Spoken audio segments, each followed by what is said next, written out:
All right, our next property is 19 Parsons Court in Bloomfield.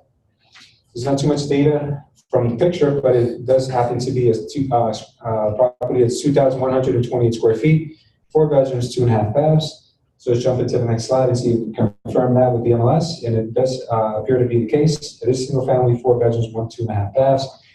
The only thing you have to be careful with this property is that it did state in the old MLS listing that there is an underground oil tank, so be careful with that.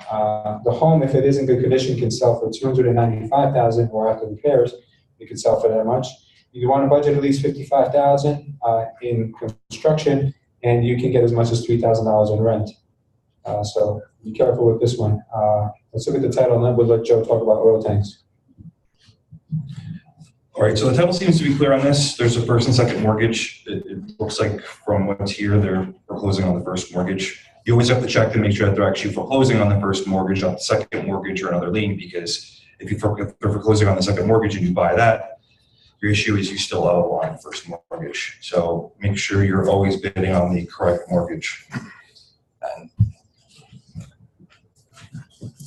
If you buy the property with an underground oil tank, that is not a reason that you can void the transaction. If you buy it at a sheriff's sale, you buy whatever the property has, including an underground oil tank. And of course, what we're worried about with these underground tanks is A, whether they're in use, or B, whether they're abandoned.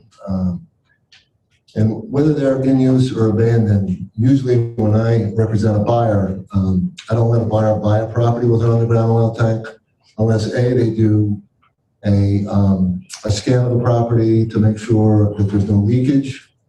Okay. The problem with these properties, you're not going to be able to do that before you buy them. So, like Lewis said, you got to be cautious with these type of properties because you could be buying a headache.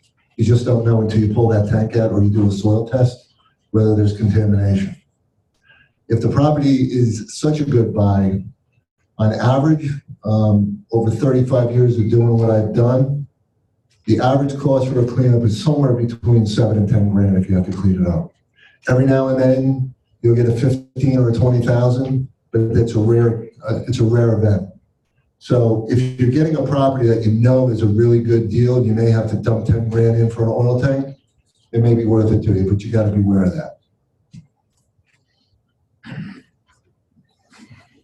Thank you, Joe.